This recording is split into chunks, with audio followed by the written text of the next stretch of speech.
Hey, this is JT, and we hope everyone is having a good Mother's Day. Hope that the food is good and the family is doing well.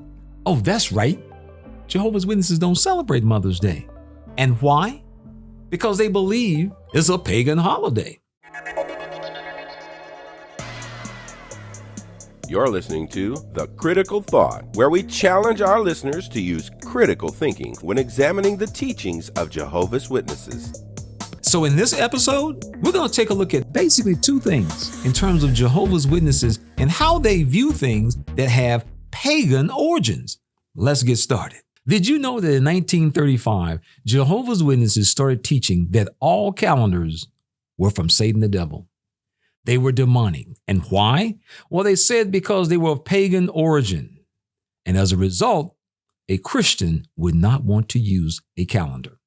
Now, what about our calendar? The calendar that we use is known as the Gregorian Calendar. Now, are you familiar with the history of the Gregorian Calendar? That's the calendar that most of us use today. Well, let's take a peek.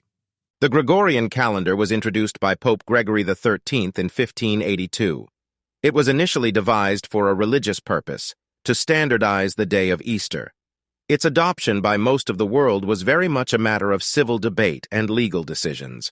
It is the most used calendar in the modern world today. So now we have all calendars are considered tools of the devil, and the Gregorian calendar, well, we know how Jehovah's Witnesses felt about that calendar because that was put together by the Pope, and we know their views on Catholicism. So with this as the backdrop, what do you think that the Jehovah's Witnesses did? That's right. You guessed it. They created their own calendar. Yes, this calendar appeared in the 1935 yearbook. And interestingly, they came up with their own months and days. Now, the Watchtower published over 60 pages detailing how this new calendar was going to be used by Jehovah's people. Why? Because Jehovah's people were not going to be using a pagan calendar. Well, how well did that go? Well, we all know it fell flat on its face. And why? Well, the Watchtower realized they couldn't use it. They realized it wasn't practical. So they had to come up with a reason as to why using a pagan calendar posed no problem for a Christian. And sure enough, they did. The best example I can think of is that of the piñata. You see, for decades, Jehovah's Witnesses, especially from Latin American countries, they could not use a piñata. They could not have it in any of their social activities. Why? The reason is very simple. It is of pagan origin. And then, all of a sudden, the Watchtower changed. They said that the piñata was okay to use. The reason they gave is the same reason that we now use today's calendar. And what was that? Let's take a peek at that. This is what the Watchtower said. The Awake of September 22nd, 2003 carried the article, The Piñata, an Ancient Tradition. When considering whether to include a piñata at a social gathering, Christians should be sensitive to the consciences of others. A main concern is not what the practice meant hundreds of years ago, but how it is viewed today in your area. Understandably, opinions may vary from one place to another. Hence, it is wise to avoid turning such matters into big issues. So there you have it.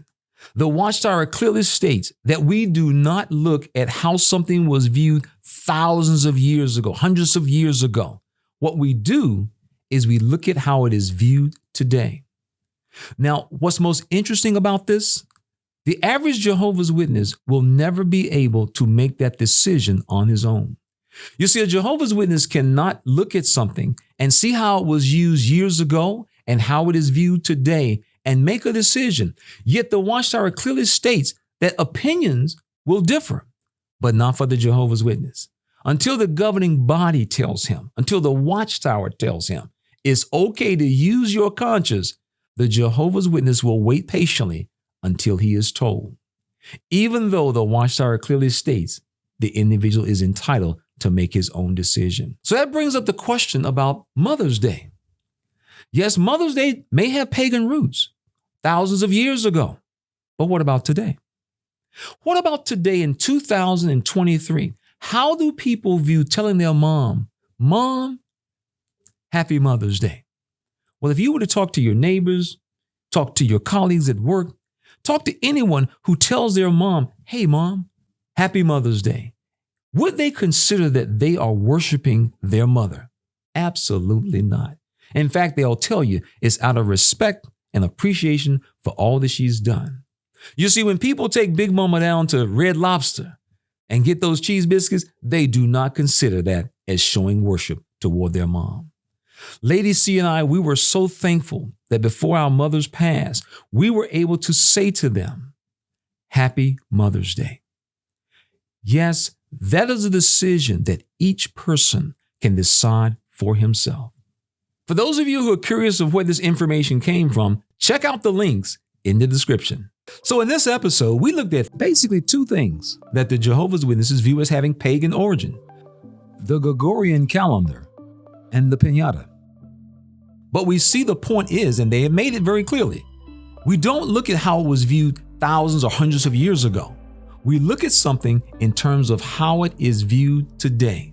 And that's how we make decisions. In fact, a decision that each and every individual gets to make for themselves. As always, leave your comments below. This has been JT, and I'll see you on the next one. This program was sponsored by Critical Thinkers.